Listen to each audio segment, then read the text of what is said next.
Bonjour tout le monde, merci de nous rejoindre pour ce webinaire sur l'autonomie de l'utilisateur et comment utiliser Excel Cube pour créer et diffuser votre analytics et reporting Excel sur le web.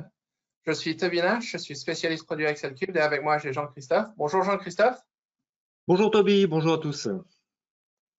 Voilà. Nous faisons partie de l'équipe française de Excel Cube et on va faire la démonstration, mais avant ça, pour mettre en contexte, on va passer à quelques slides. Donc premièrement, sur Excel.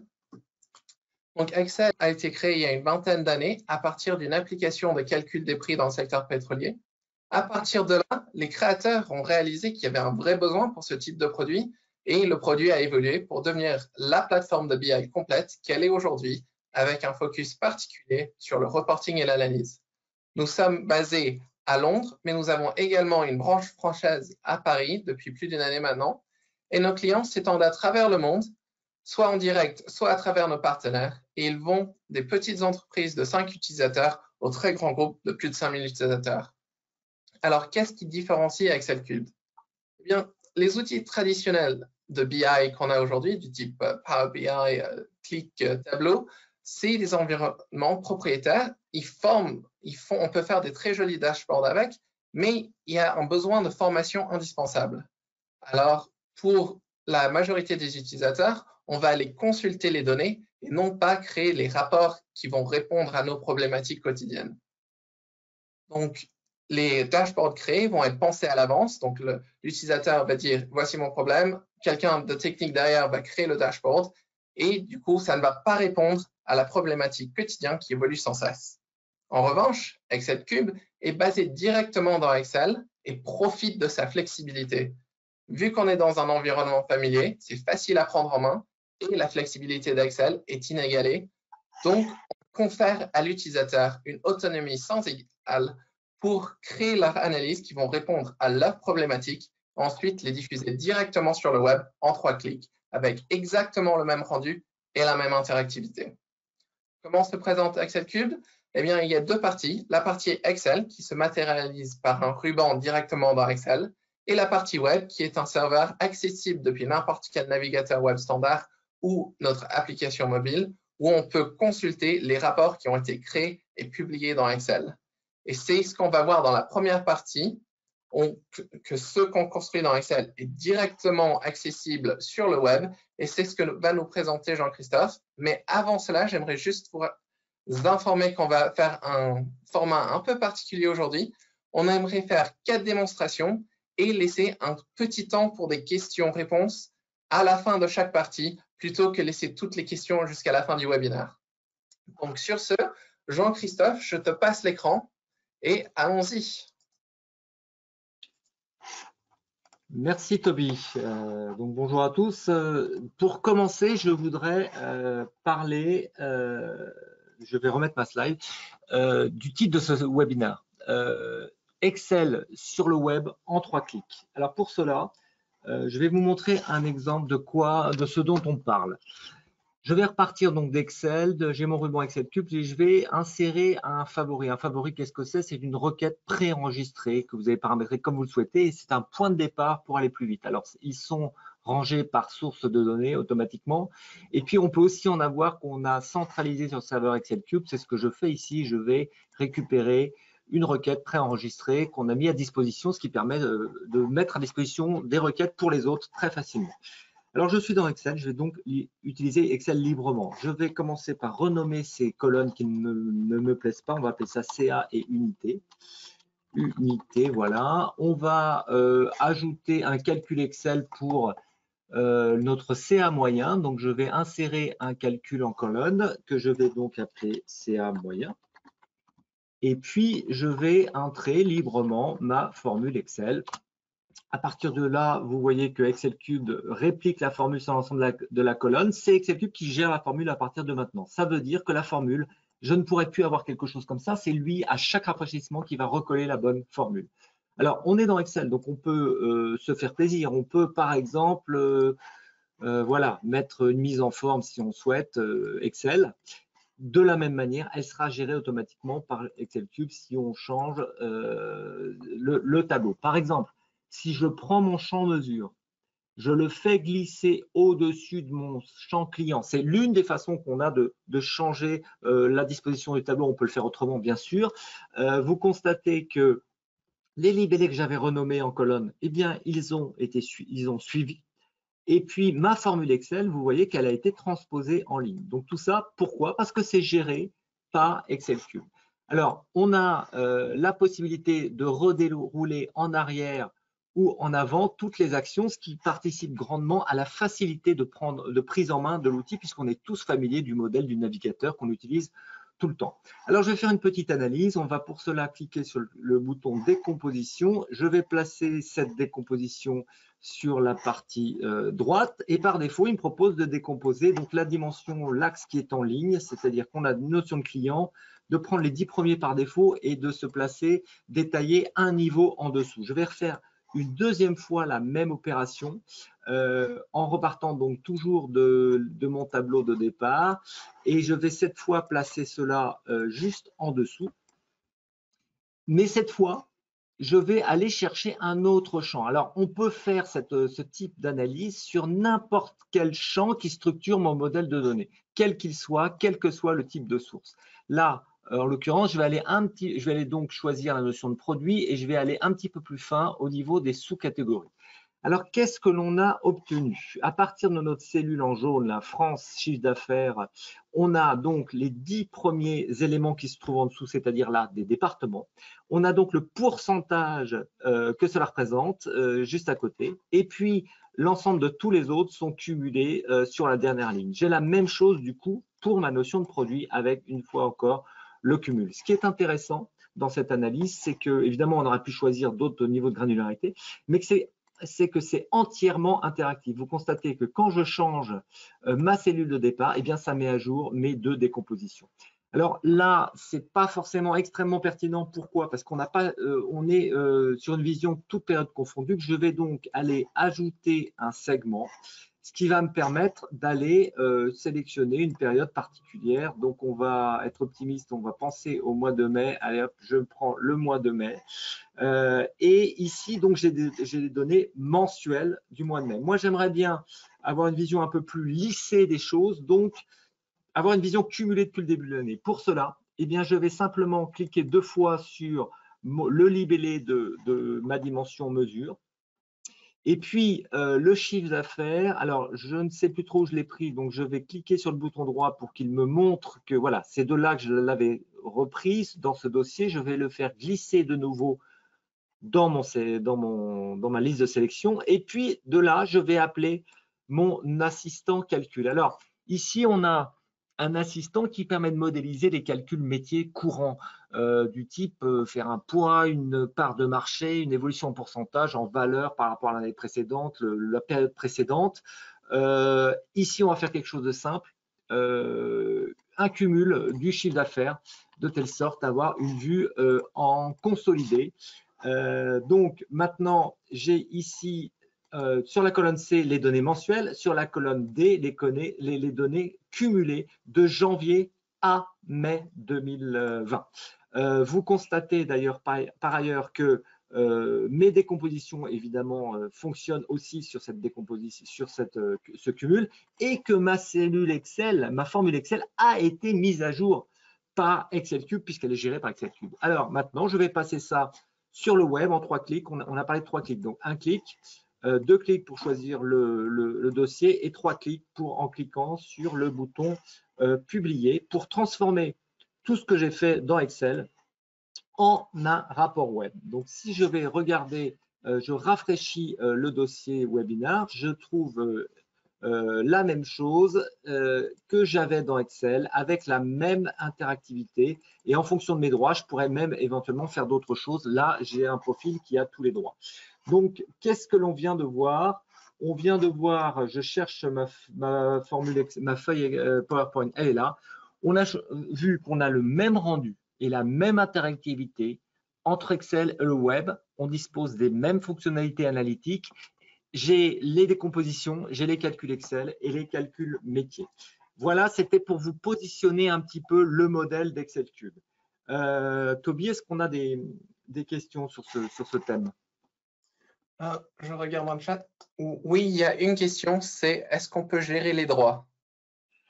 Oui, alors en effet, au moment où vous publiez, au moment où vous publiez, vous avez la possibilité sur un dossier ou sur un sous-dossier, sur un élément, vous pouvez accéder à ce menu Gérer dans lequel vous avez un certain nombre d'options, dont l'onglet Autorisation, qui vous permet donc d'ajouter, d'associer des niveaux de droit, donc en lecture, en écriture, en modification, en effacement, etc., du plus simple au plus élaboré, à des groupes. Et dans ces groupes, vous allez mettre des utilisateurs, soit en important, soit en les connectant directement à l'Active Directory. Alors, une chose intéressante, c'est qu'on a aussi une historisation automatique. Dès que vous publiez, vous pouvez, donc si jamais vous avez publié quelque chose qui ne vous convient pas, vous pouvez revenir à la version précédente. Alors voilà, c'était pour introduire le concept d'ExcelCube. Et maintenant, j'aimerais aller un petit peu plus loin. S'il y a d'autres questions, on essaiera de les traiter par retour de mail, mais il faut qu'on tienne le timing. Alors, je voudrais vous parler de ce modèle et de l'intérêt que ça a, de la flexibilité extrême qu'apporte Excel par rapport à une interface propriétaire. Alors, pour cela, je vais m'appuyer sur un deuxième exemple. Et cette fois, il s'agit d'un bilan. Admettons qu'on ait un bilan financier à communiquer. Alors, je pourrais, pour mon bilan, sélectionner, donc j'ai mes comptes qui vont s'afficher en ligne ici, je pourrais sélectionner les comptes de mon bilan directement depuis mon sélecteur d'éléments et en faisant glisser les éléments que je souhaite voir les uns après les autres. Vous constatez d'ailleurs que quand on reprend un élément qui est déjà présent, il prend automatiquement les enfants et puis qu'on a plein d'options disponibles pour faire des choses plus ou moins élaborées. Alors, ça, c'est très bien, mais un des éléments qui est très intéressant, c'est également la possibilité d'aller récupérer, de piloter des tableaux ou des graphiques à partir de plages de cellules qui sont dans Excel. Parce qu'il y a toujours un moment où vous allez récupérer en extrayant depuis un autre système ou par un mail, pourquoi pas, vous allez récupérer des listes d'éléments. Et bien, vous allez pouvoir les exploiter directement. Pour cela, je vais cliquer sur le bouton plage qui se trouve en bas de mon sélecteur et je vais aller chercher dans un autre onglet, je vais aller chercher cette colonne dans laquelle j'ai déjà prévu les éléments que je veux mettre dans mon bilan. Et instantanément, vous allez voir que ça met à jour mon tableau et c'est totalement interactif. Dès que vous changez quelque chose dans cette plage de cellules, ça mettra à jour instantanément le bilan. Alors maintenant, je souhaite faire communiquer ce bilan. Donc la mise en forme est extrêmement importante dans une communication financière. Pour cela, je vais passer dans un mode qu'on appelle le mode formule. Donc dans ce cas, je vais avoir non plus un tableau, mais je vais avoir une formule dans chaque cellule. Alors, on peut éditer la formule directement, mais on peut aussi s'appuyer sur un assistant qui permet d'aller très simplement modifier les différents composants de la formule. Donc, c'est vrai pour les valeurs, c'est vrai aussi pour les libellés de lignes, de colonnes ou de pages. Là, par exemple, voilà, je peux prendre l'année 2018 à la place de l'année 2019, pourquoi pas, et instantanément, ma colonne est modifiée. Alors, à partir du moment où je suis en mode formule, ben, je peux faire exactement ce que je veux. Et comme je suis dans Excel, ben, je vais en profiter. Je vais m'appuyer sur les capacités natives d'Excel. Donc là, je reprends un style Excel pour formater mes colonnes. Je vais ensuite positionner le détail de mon passif plutôt sur la droite avec le total en bas. Et puis, je vais mettre le total de mon actif en bas également. Je vais insérer une ligne. Et alors, ce qui est intéressant, c'est que bien qu'on ait déstructuré totalement, on reste totalement interactif. On peut continuer à naviguer si c'est nécessaire et on peut évidemment changer d'éléments aussi ici. Alors, comme je suis dans Excel, bien autant en profiter. Donc, je vais ajouter un titre, bilan pour, et je vais aller reprendre ma division qui est ici. Et encore une fois, grâce à Excel, je vais gagner du temps en exploitant les capacités ici de formatage d'Excel. Et donc, j'ai maintenant un titre complètement dynamique. Voilà. Et puis, ça, le scénario, ça, je n'en ai que faire. Les comptes qui pilotent mon tableau, je ne veux pas non plus les montrer. Donc, ça me va. Je vais, pour finir, insérer un logo que je dois normalement avoir préparé. Voilà, il est ici. J'ai un logo. Alors, évidemment, j'aurais pu mettre n'importe quelle image et j'aurais pu mettre du texte. Et maintenant, je vais publier ça sur le web comme tout à l'heure. Donc, j'ai vraiment pu utiliser ce que je voulais dans Excel. Et lorsque je vais rafraîchir mon dossier, je retrouve mon bilan totalement interactif, exactement avec le même rendu que tout à l'heure. Alors, qu'est-ce que l'on vient de voir? On vient de voir le fait qu'on a une totale liberté de mise en forme, qu'on a pu piloter les tableaux et les graphiques depuis des cellules Excel, et puis on a pu masquer les lignes, les colonnes, les feuilles et contrôler même la hauteur et les largeurs. Et encore une fois, on obtient exactement la même chose sur le web une fois qu'on a fait ces 3 clics. Est-ce qu'on a des questions sur ce thème, Toby? Non, il n'y a pas de questions sur cette partie, donc on peut en profiter pour regarder les autres en plus de détails. D'accord. Alors, maintenant, troisième exemple. Alors, cette fois, on va partir d'un cas un peu plus orienté opérationnel. Quel que soit votre métier ou les outils que vous utilisez, il y aura toujours un moment où il vous faudra assembler des données qui proviennent de sources différentes. Vous n'avez jamais toutes les données dont vous avez besoin accessibles à travers un seul et unique outil. Ça, c'est de la démo. Dans la vraie vie, il y a toujours un moment où vous devrez composer avec des données qui vous arrivent, qui ne sont pas dans un unique socle.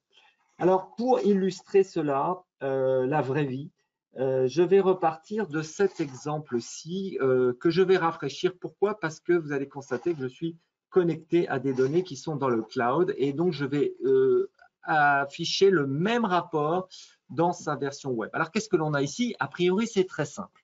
On a donc encore une fois les mêmes choses, hein, les unités de chiffre d'affaires par pays, sauf que cette fois, ils sont déclinés par canal de distribution. J'ai Internet, j'ai les revendeurs, j'ai les magasins et j'ai le total des 3 colonnes. Et puis ça, je le pilote avec de l'année depuis ces boutons qui sont ici. Ça met à jour mon tableau. Et puis en dessous, j'ai l'année en cours, mais aussi l'année précédente et des graphiques d'écart dans le graphique. Alors, quand on regarde ça, on se dit, bah oui, c'est pas très compliqué. En fait, eh bien, c'est souvent, très souvent, nettement plus compliqué que ça n'en a l'air.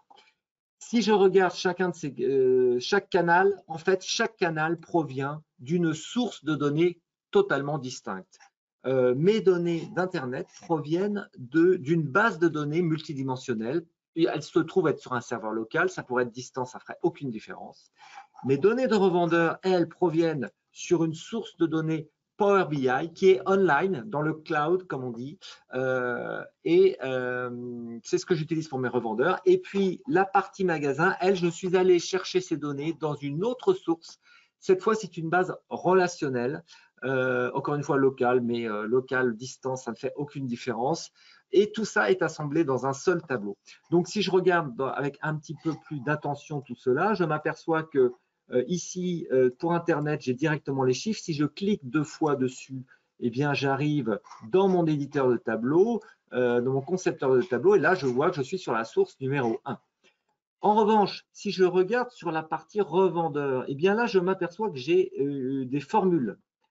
J'ai des formules. Si je regarde sur la partie magasin, j'ai également des formules. Et si je regarde attentivement, je m'aperçois là que ça pointe sur des zones qui sont masquées. Donc, on va aller décortiquer cela. On va aller afficher ces zones qui sont masquées. Donc, certaines colonnes ont été masquées, mais aussi des lignes. Et on va s'apercevoir, déjà, on voit sur la droite qu'en fait, j'ai d'autres requêtes qui ne sont pas visibles, mais qui sont utilisées. Donc, ce sont les requêtes sur les autres sources de données. Donc, déjà, la première chose, c'est qu'on voit que sous le tableau qu'on affiche, je vous rappelle qu'on affiche uniquement les données d'une année, mais en fait, les données de l'année précédente sont juste en dessous, on les a masquées. On les utilise pour le tableau, pour le graphique qui est en dessous. Et puis, si je reviens sur ces formules, je m'aperçois que les revendeurs, eh bien, on va chercher dans une zone qui est en rouge. Ça, ce sont mes données Power BI que je vais prendre online depuis le cloud. Et puis, sur les magasins, j'ai une première requête relationnelle pour l'année en cours et une deuxième pour l'année précédente. Alors, on aurait tout à fait pu, au lieu d'utiliser des formules Excel, on aurait pu fusionner l'ensemble de ces 3 sources dans une source unique et dessus avoir une couche décisionnelle qui qui nous aura permis de bénéficier de toutes les capacités analytiques, quel que soit le type de source. Là, on a voulu, alors à cet égard, je vous encourage à aller voir sur le web, sur notre bibliothèque de vidéos YouTube, sur Excel Cube France, vous verrez le webinaire qu'on a fait en décembre qui vous illustre cette possibilité. Là, on a choisi de faire quelque chose de très simple, utiliser nativement Excel. Alors, on pourrait dire, oui, mais Excel n'a pas été conçu pour faire de la BI. Alors, oui, c'est tout à fait exact.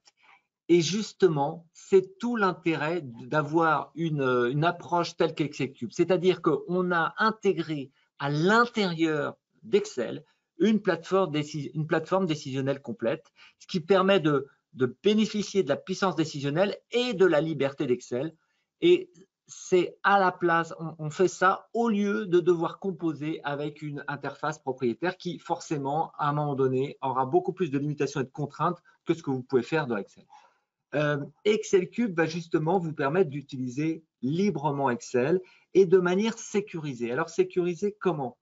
Eh bien, on a déjà vu tout à l'heure que les formules Excel, elles sont gérées par Excel Cube, donc elles sont sécurisées. En effet, si je regarde l'entête de cette colonne, je m'aperçois que j'ai une formule Excel et qu'elle est bien prise en charge par Excel Cube.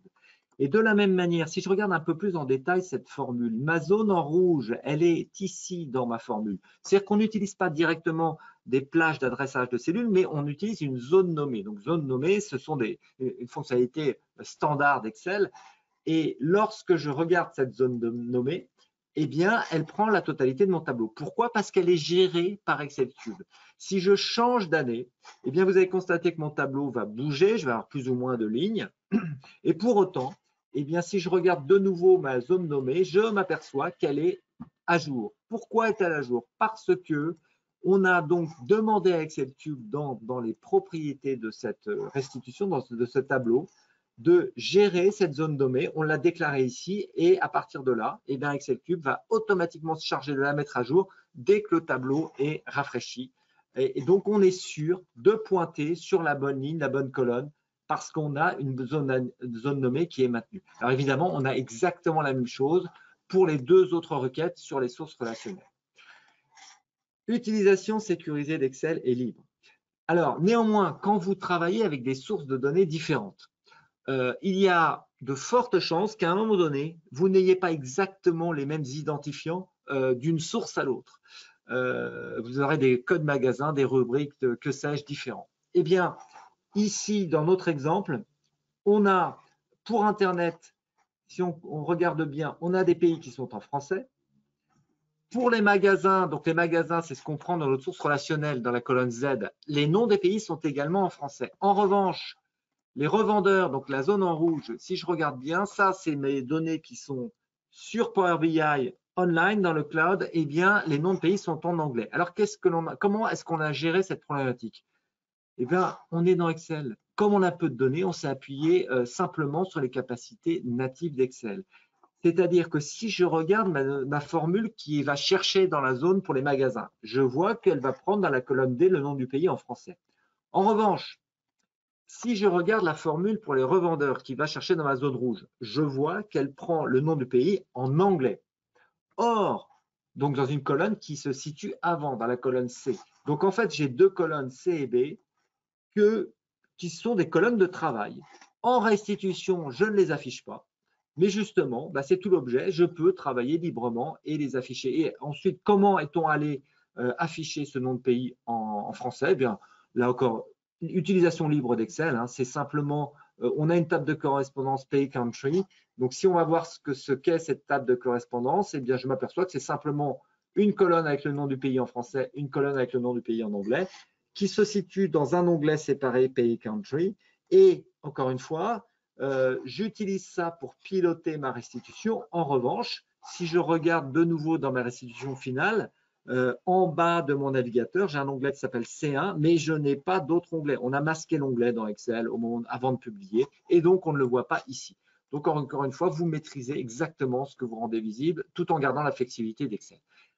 Enfin, dernier point qu'on peut mentionner ici. On a besoin d'aller ramener les données de l'année précédente pour le graphique qui est ici en bas à gauche. Alors, je dirais que ça, c'est pas tellement une problématique pour mon canal Internet, mon canal revendeur. Pourquoi? Parce que dans un cas, je suis sur une base de données multidimensionnelle.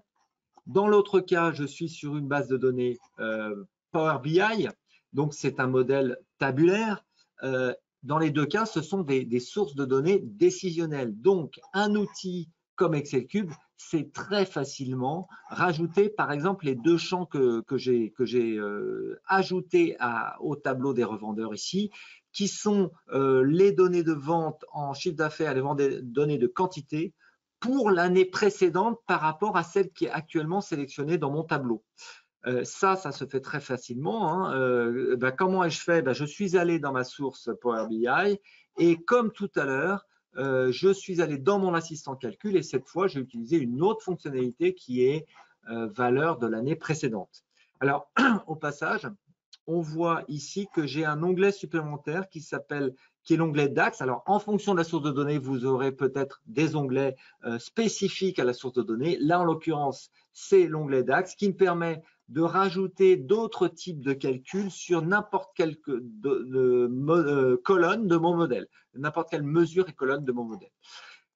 Alors, en revanche, pour ma notion de magasin, là, nous sommes sur des données relationnelles, une base transactionnelle, donc qui n'est pas une base conçue pour faire de l'analyse.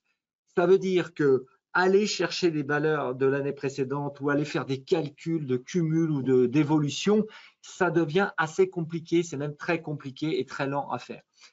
Alors, j'aurais pu ici rajouter une surcouche analytique, ce qu'on appelle une pivot view, sur cette source, de telle sorte à pouvoir manipuler les données de manière décisionnelle exactement et faire les mêmes opérations que j'ai fait, par exemple, pour mes colonnes qui vont chercher l'année antérieure. Eh bien là, on s'est dit qu'on allait faire quelque chose de très simple. On n'allait pas faire ça. On a simplement scindé le besoin en deux morceaux. On a une requête pour l'année en cours et une autre requête pour l'année précédente. Et ces deux requêtes, elles prennent en paramètre pour l'année, mais aussi pour les pays, en fait, elles prennent en paramètre des cellules Excel. Donc, si je regarde, d'ailleurs, on s'aperçoit que j'ai triché ici, hein, parce que l'idée, c'était de construire un exemple de démo. Et dans cette base, je n'avais pas les années 2018, 2019, 2020, donc j'avais des années bien antérieures. Mais c'est toute la flexibilité d'Excel. Donc, en fait, ces deux requêtes relationnelles sont pilotées à partir de ces deux champs-là, qui eux-mêmes, je suis allé tricher, j'ai retranché 12 périodes, et puis après une période pour tomber sur ce que j'affiche dans ces deux requêtes. Donc là, j'ai 2008-2007. Si je change ça pour dire 2007, vous allez constater que automatiquement, eh bien, mes requêtes sont pilotées à partir de cette cellule Excel. Il en va de même pour les pays. Si j'efface des pays, vous allez constater que ma liste des pays ici est mise à jour. Donc, on a simplement vu, qu'a-t-on vu? On a vu qu'on avait la liberté d'utiliser totalement Excel pour synchroniser des données de sources distinctes, des données connectées dans le cloud, en local, sur des serveurs distants. Ça aurait pu être n'importe quel type de source, on aurait pu faire la même chose. Et on a utilisé Excel de manière sécurisée. On a sécurisé les formules, on a sécurisé les zones dans lesquelles on allait chercher les données. Et puis, on a masqué les zones de travail. C'était des cellules, c'était des feuilles. Et une fois qu'on a fait tout ça, eh bien, tout ce qu'on a fait dans Excel, vous l'obtenez sur le web de la même façon. Ça veut dire que vous êtes totalement flexible et vous êtes totalement autonome. Vous ne dépendez pas de l'informatique ou d'experts produits pour mener à bien vos besoins opérationnels et votre reporting. Est-ce que l'on a des questions, Toby, sur cette section-là? Je regarde dans le chat. Oui, c'est est-ce qu'on peut travailler avec d'autres sources de données? Oui, alors bien sûr, là, j'ai pris ces trois exemples, mais si je vais voir dans les connexions, si j'ajoute une connexion, voilà les types de connexions que l'on a. Alors, on a des sources décisionnelles, des sources relationnelles. Excel, n'importe quelle donnée dans Excel, dans un classeur, autre classeur par exemple, peut être prise en compte et manipulée comme une base de données. Du SAP HANA BW, de l'Oracle, des données dans Azure, du Power BI, on en a parlé, des données Big Data, du Kairos, du BigQuery par exemple, Et puis, bon, des tas d'autres sources multidimensionnelles, du MySQL, du Salesforce. Je vous invite à aller voir, de taper dans votre navigateur Excelcube Wiki ou Excelcube Help en anglais. Et là, vous tomberez sur l'aide d'Excelcube et cherchez dans la section connexion et vous aurez l'exhaustivité de toutes les sources de données possibles. Voilà. Est-ce qu'on a le temps de prendre une autre question, Toby? Je ne pense pas. Non, non, on est trop limite. Alors maintenant, donc, je vais passer la main à Toby qui va vous parler, il va montrer un exemple financier. Il va vous parler des visuels, notamment de ce qu'on appelle les visuels IBCS et aussi de l'aspect collaboratif. À toi, Toby. Merci Jean-Christophe. Donc, nous avons là la prévision d'atterrissage du compte d'exploitation qui était affiché sur la slide de Jean-Christophe. À gauche, nous avons la version Excel et à droite, la version web. Si on passe sur la version web juste pour regarder en détail ce qu'on a, on voit qu'on a des segments en haut qui vont influencer les éléments en dessous. Donc, dans ce cas-ci, le pays et puis le mois en cours. Et on remarque que la mise en forme du tableau s'adapte. Et puis, le tableau, c'est un tableau Excel Cube qui nous présente le réalisé pour l'année en cours jusqu'au mois choisi, et puis les prévisions pour les mois restants, le cumul et l'atterrissage, qui est juste la combinaison du réalisé avec le prévisionnel pour une position estimée à la fin de l'année. Nous avons deux types de graphiques en dessous, donc les graphiques dits business de Excel Cube, où on mélange les éléments réalisés et les chiffres prévisionnels. Donc, à gauche, ici, nous avons les réalisés et en assuré, nous avons le prévisionnel. Et à droite, nous avons deux graphiques en cascade qui nous montrent la contribution des différents éléments pour les prévisions et le budget. Et les deux derniers graphiques ici sont des graphiques de variation qui montrent la variation entre les deux colonnes ici. Donc, on voit que les prévisions sont supérieures au budget et c'est indiqué ici. Donc, ces graphiques ont une mise en forme particulière. Et pourquoi ça? Parce que c'est des graphiques IBCS, comme a mentionné Jean-Christophe tout à l'heure. IBCS, c'est quoi? C'est International Business Communication Standards, ou les normes internationales de communication en entreprise. Et qu'est-ce que c'est plus concrètement? Eh bien, c'est un assemblage de règles qui va essayer de standardiser la communication en entreprise. Donc, il y a beaucoup de règles et une de ces règles, c'est l'utilisation de la couleur. Donc ici, si on regarde les deux graphiques, ils sont identiques à part la couleur. Et si on regarde le graphique de droite, est-ce qu'il y a moins d'informations qui nous est présentée de par l'absence de couleur? Non, au final, sans la couleur, on a tout autant d'informations. Donc, on va enlever la couleur si elle ne sert à rien. Et IBCS part sur le principe que si on veut faire joli, on va au musée d'art. Et si on est en entreprise, on va être efficace. Donc, il faut avoir que des éléments qui vont avoir un sens et une définition. Donc, si la couleur ne sert à rien dans ce graphique, on peut la réserver pour indiquer quelque chose d'utile. Par exemple, si on passe sur notre atterrissage, une variation positive, on va toujours l'indiquer en vert, et une variation négative, on va l'indiquer en rouge.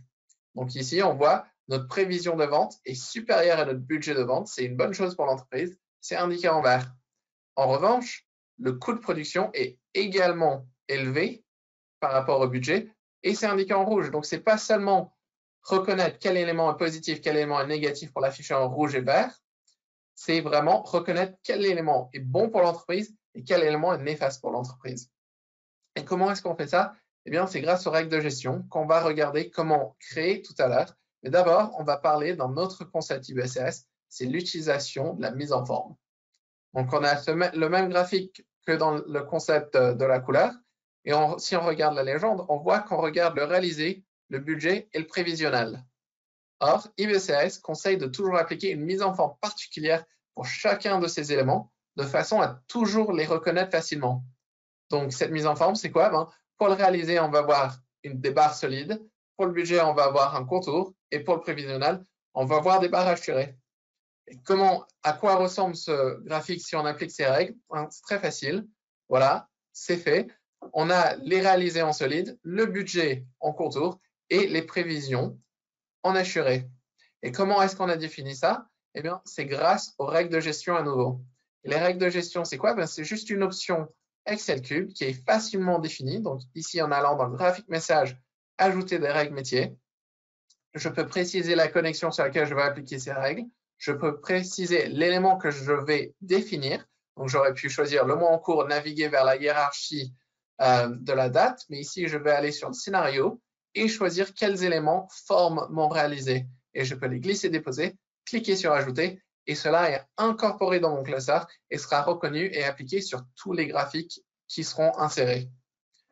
Donc, c'est très pratique pour construire plusieurs choses. Donc, par exemple, ce graphique en cascade, c'est construit grâce aux règles et on va regarder ça, mais d'abord, on va regarder un dernier concept IBCS et c'est l'utilisation des échelles. Donc, si on regarde ces deux graphiques, le graphique de gauche représente les dépenses pour le siège et le graphique de droite, les dépenses pour le département des recherches et développement. Et à première vue, on se dit que les dépenses pour le siège sont plus élevées. Mais si on y prête plus attention, on voit qu'à ce niveau-ci, on est à 4 millions de dépenses, alors qu'à ce niveau-ci, on est à plus de 8 millions d'euros de dépenses. Donc, au final, ces graphiques sont mensongers, car la première impression qu'on a, c'est que le graphique de gauche est plus grand, alors que si on y prête plus attention, c'est en fait le contraire. Et IBCS veut absolument éviter cela. Comment? Eh bien, en appliquant simplement une échelle commune. Donc, c'est facilement fait dans Excel Cube avec les propriétés. On définit les propriétés du premier graphique. On veut caler l'échelle sur le deuxième graphique qui est nommé dépense R&D. Le graphique se rafraîchit et on a maintenant la même échelle appliquée entre les deux selon les normes IBCS pour que visuellement, au premier coup d'œil, on reconnaisse tout de suite quel élément est le plus grand. Donc, si on repasse sur notre atterrissage et on regarde à nouveau ce que ça veut dire, et on passe par exemple sur un autre mois, par exemple décembre, où on sait qu'il y a une plus grande variation, donc c'est plus clair, on voit que si on ajoute la longueur de la barre de 950 à la longueur de la barre budget, on aura exactement la longueur de la barre des prévisions. Et à nouveau, comment est-ce qu'on a fait ça? Eh bien, c'est grâce aux règles métiers. Et les règles métiers, on a vu comment les définir. Et si on regarde un graphique en cascade où ces règles ne sont pas appliquées et que vous avez déjà essayé de construire un graphique en cascade dans Excel, vous savez que c'est très compliqué. Il faut faire beaucoup de travail de préparation des données. Alors qu'ici, c'est très simple. J'ai déjà créé les règles grâce au menu que je vous ai montré tout à l'heure. Je vais simplement aller dans les propriétés, choisir de les appliquer et mon graphique va se rafraîchir automatiquement avec la bonne mise en forme et la bonne mise en forme et la bonne échelle ici appliquée. Donc, dans ce cas-ci, je peux rafraîchir, actualiser ce graphique et voilà, j'ai à nouveau mon échelle qui est correcte pour ajouter au budget et qui correspond aux prévisions. Vous remarquerez que toute la navigation que j'ai faite, je pourrais utiliser les onglets en bas, mais j'ai profité des boutons ici. De même, dans le web, je peux naviguer avec. C'est des éléments Excel Cube particuliers qui me permettent d'éviter d'avoir besoin de naviguer grâce à des onglets. Donc, je peux avoir un onglet de travail, par exemple, qui est sécurisé, qui n'est pas accessible depuis le web, à moins que je décide d'emmener l'utilisateur grâce à ces boutons. Et comme ça, je peux avoir des feuilles sécurisées, construites dans le futur. Je les crée et je peux l'envoyer à quelqu'un d'autre pour qu'il puisse consulter les données pour moi sans risquer d'animer mon fichier, ce qui est un grand risque dans Excel. Donc, c'est un aspect collaboration. Un autre aspect collaboration, ce serait la discussion autour des données. Donc, si je regarde ici, je vois que j'ai des commentaires à ce niveau-ci. Je peux directement y accéder depuis le web. Et je vois que j'ai ce commentaire qui me demande pourquoi les résultats de juin sont-ils si petits par rapport aux résultats de mai. Et je peux directement y répondre pour ajouter une réponse. Donc, dans ce cas-ci, je pourrais dire raison X et Y ont expliqué pourquoi c'est si petit. Ajouter une pièce jointe en justificatif et cliquer sur OK, c'est inséré. Si je retourne maintenant dans Excel et je regarde la même cellule pour les mêmes filtres, je vois que dans mes commentaires, j'ai la même réponse qui a été créée, voilà. Et comme ça, je peux vraiment créer un véritable dialogue autour des données. Autre élément important à noter, c'est que ici, j'ai pu m'appuyer sur une plage de cellules pour surligner ma question. Je peux également ajouter des pièces jointes et je peux même taguer quelqu'un. Il recevra une alerte email disant qu'il a été tagué dans les commentaires. Donc voilà un autre aspect très important de la collaboration. J'ai dit que c'était lié aux données, c'est tout à fait vrai. Donc ici, on voit les données à laquelle est lié ce commentaire. Donc, si ces données sont réutilisées dans un autre tableau, ce commentaire sera disponible. Et si je change à nouveau dans le web de filtre, je vois que ce commentaire n'est plus disponible et qui n'est pas lié à l'emplacement, mais vraiment à la donnée qui était affichée. Donc, voilà un aspect important de collaboration. Un autre aspect important de la collaboration, ce serait la création de packs PDF et PowerPoint surtout pour présenter les résultats à la direction. Donc, dans ce cas-ci, disons qu'en août, mon manager a demandé un compte-rendu pour les pays dont je suis responsable. J'ai pu paramétrer dans Excel la création des packs de slides. Donc, je peux appliquer des filtres. Je suis responsable des pays francophones. Donc, je vais sélectionner le Canada et la France pour afficher mes résultats. Excel Cube va se charger de créer ce pack de webinaire. Ça prend un tout petit peu de temps. Donc, je vais regarder maintenant déjà un export que j'ai fait de ces slides. Et je vois que j'ai pu utiliser un template qui a déjà une page titre. Ensuite, qui prend des endroits intelligemment dans mon rapport. Donc, ici, la sélection. Et des plages de cellules particulières que j'ai pu définir. Donc, je n'ai pas voulu tout mettre de ma plage d'atterrissage, mon compte d'atterrissage, parce que ça allait juste s'afficher en tout petit. Donc, j'ai pu sélectionner les graphiques pour les mettre. Comme ça, je peux mettre des commentaires dessus. Les graphiques en cascade de même. Et puis, j'ai pu même aller chercher des pages, autres pages dans mon rapport qui n'étaient pas affichées lorsque j'ai cliqué sur enregistrer vers PowerPoint. Et le tout, je peux le faire pour la France et pour le Canada. Donc, ces mêmes plages sont reprises, mais maintenant, c'est les résultats pour le Canada qui sont affichés. Donc, j'ai pu créer un pack de slides qui prend tout en compte automatiquement. Donc, nous avons vu comment mettre en place des règles de gestion pour une mise en forme automatique qui est conforme selon les normes IBCS et ce, pour améliorer l'efficacité visuelle de vos rapports et créer des visualisations métiers pertinentes. Nous avons également vu comment mettre en place un dialogue autour des données grâce aux commentaires et comment créer un pack PowerPoint de présentation en un seul clic dans le web. Donc, si je passe maintenant sur le web, voilà, vous voyez que ça vient de se télécharger. Donc, je peux cliquer dessus pour l'ouvrir, juste pour vérifier qu'il n'y a aucun élément qui a changé. C'est vraiment la même chose qui est présente. Donc, je n'ai pas retouché les slides pour la démo. C'est généré comme vous le voyez. Donc, si nous passons maintenant à la dernière partie, donc je vais juste repasser ici. Et si je regarde dans le chat pour des questions, ah oui, OK, il y a une question. C'est est-ce qu'on peut imprimer, vu que j'ai dit, ouais, OK. Donc, j'ai parlé de PDF.